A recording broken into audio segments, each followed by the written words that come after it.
And kach lamadnu. And so we learn. Mi yochol yikalelo hasig ma sheganuz b'mavoa hazeh shehu yesod.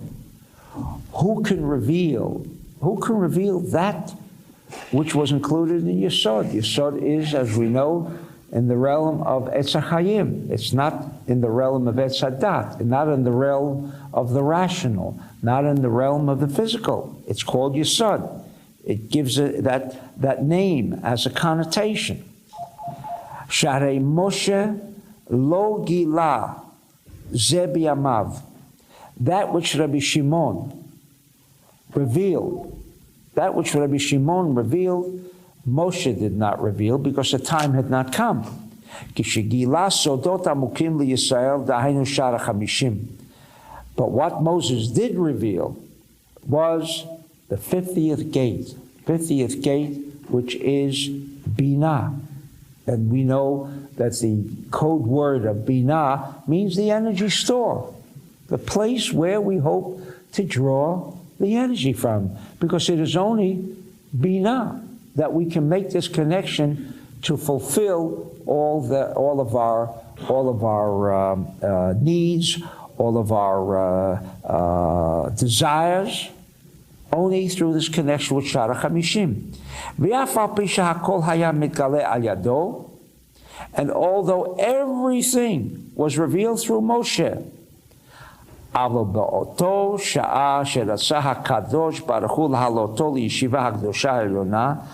at the time when God said, Moses, now you've got to be upstairs with me together. And now that Moses would become concealed from the people. Notice the word of the Zohar, concealed. שכתוב בין 120 שנה אנוכי היום ממש, ביום פטירתו. In that day that he revealed was the day that he left this world. כי ביום ההוא נשלמו ימיו לקרב למקום זה. Because in that day he became connected, says the Zohar, the Shar Hanun. This day, the day that Moses left, he became connected to the 50th gate, the gate of Binah. Shekatuv hein karvu yamecha karvu mamash. His days drew near. Drew near to what? Says the Zohar. Karvu mamash, karvu l'shar nun. This day that Moses left, Zayin Adam, is the day that he made this physical connection, and at that moment, simultaneously, having made this physical connection to the 50th gate, that moment he left.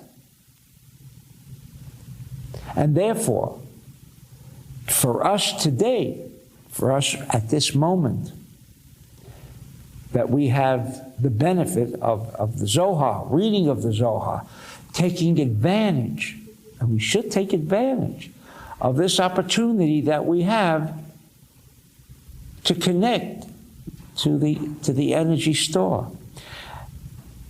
The Tanya, because we have learned Amar Rabbi Shimon, Moshe lo met. Now, why can we make this connection to him? Why can we make this connection to him? Because he didn't die. Had Moses died, like normal human beings, after they're dead, who will ever know that they existed? How many people have gone throughout the centuries, thousands of years? Who remembers them? How many are remembered? So few. We mentioned a few. Yosef HaTzadik, Rabbi Shimon, the Ari HaKadosh. Because they have died.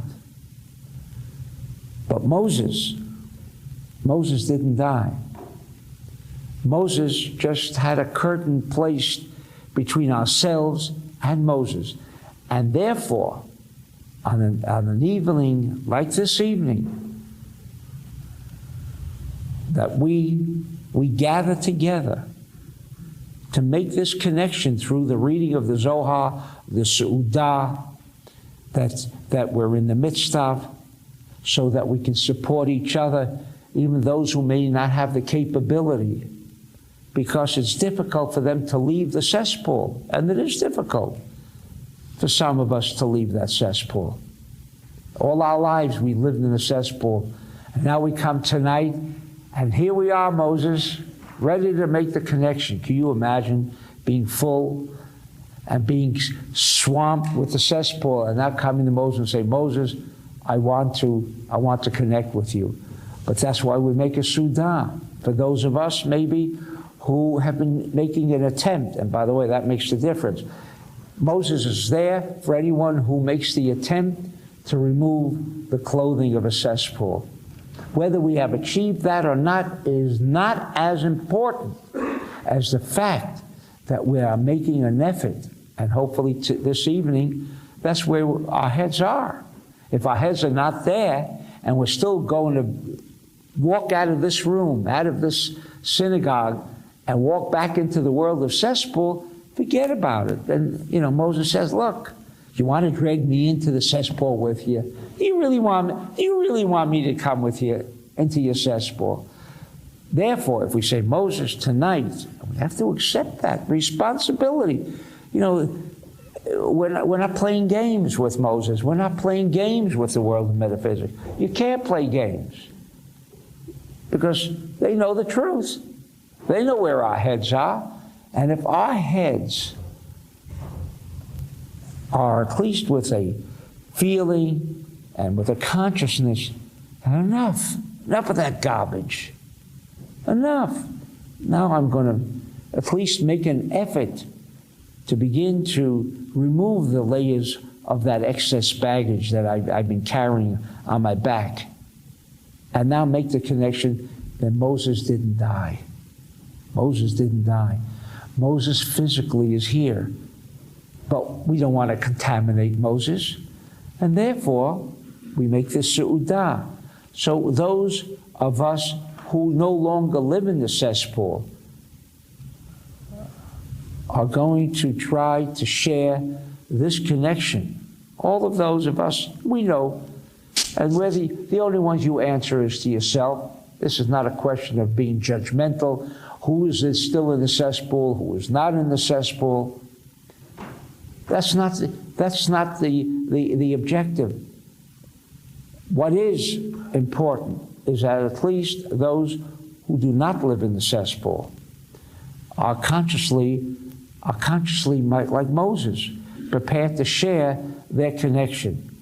But I repeat again, for those of us who tonight want to shed the evil aspect of ourselves, the ayin hara that we have for others, the jealousy we have for others, if we make no attempt to remove it, then the curtain remains an eternal barrier. You can't make that connection. And don't expect things to change. They can't change. But we can remove that barrier, that curtain that separates us from Moses, because Moses did not die. Moses is here. And as it says, on that night, Moses, this night, Moses made the connection to the Shar Nun. He made the connection to the 50th gate. The 50th gate, as we know, is Binah. The 50th gate, as we know, that we hope to achieve on Yom Kippur, because if we do not achieve the 50th gate on Yom Kippurim, then we do not have the energy to continue a lifespan of another year. And so this evening, again, we have another opportunity to make this connection, to Shar Nun. But where is he? He's not here. The fact that he's not here merely refers to this curtain. But for us, this curtain doesn't exist. It only exists for those who consider that which I do not see as not having or does not exist.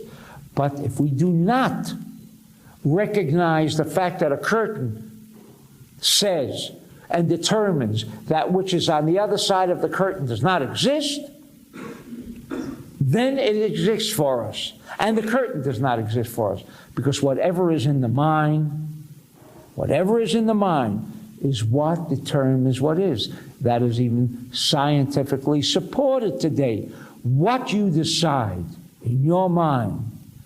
And when I say what you decide, I'm saying beyond any doubts of conviction. The moment you have doubts, you're lost. The fact that the physical eye doesn't see Moses at this moment, for us, that is no different than the curtain that says the string is not here, and we say, no, we do not believe in the power of Satan's curtain. We do not believe in that power.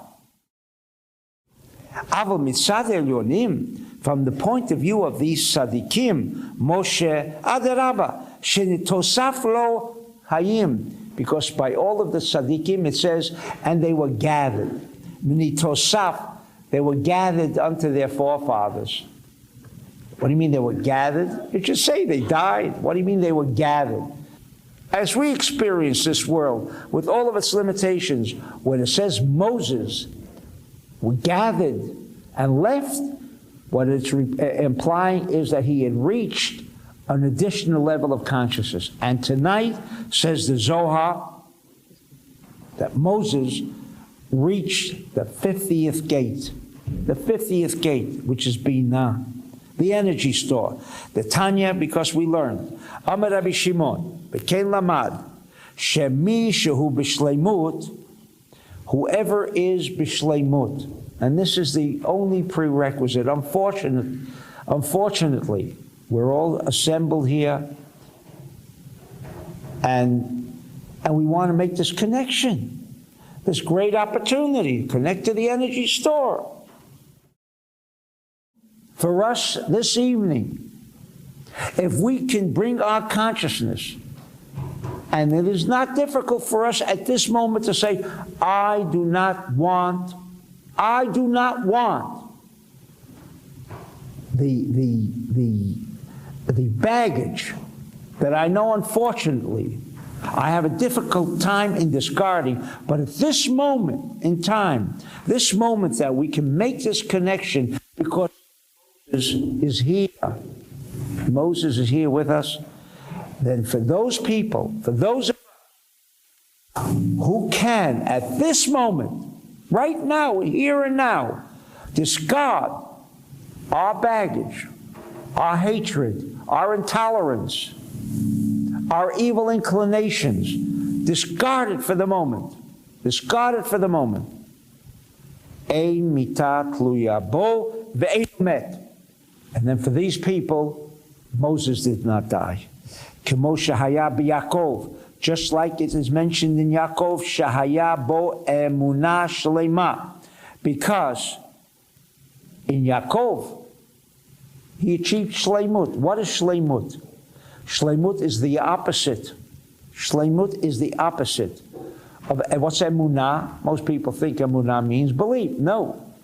Emunah means certainty, from the word amen, where this world of Malchut becomes connected with the world of Eitz HaChaim. Eitz HaChaim, there is no doubts, there is no uncertainty. And as I mentioned on Shabbat, doubts is a stupid luxury. Doubt is a luxury we cannot afford. Doubt is an ego trip. Oh, I'm not convinced. When you're not convinced, you are in effect saying, I have now been totally consumed by Satan. Because in the only area where Satan consciousness does not reign or rule is uncertainty. And the minute you say, well, don't pull that over me, I'm too smart for it, I have my doubts, it is a luxury we cannot afford.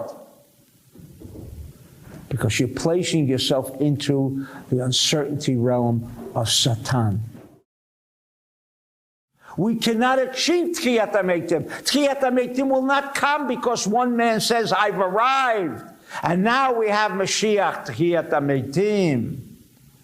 We are responsible for his not coming, Chas v'Shalom, and B'ezrat Hashem, with this new idea of what Rabbi Shimon is trying to impress us with, that when you have shleimut, when you have certainty in your mind, for all the bad, evil reasons, for all the bad reasons, but a certainty individual is no longer in the clutches of Satan for whatever reason he may find himself in the world of certainty. Therefore, in Pashat B'Shalach, when Moses went up on the mountain, and he had Aaron and Hur lifting his hands to fight Amalek. The literal translation of Amalek is what? Oh, it was another nation that waged war against the Jew. And he was defeated when he raised his arms. When his arms went down, then Amalek became stronger. What does that mean? What does that mean? And therefore they held his arms up, and now he was defeated. And it says, now always remember in the future the war of Amalek.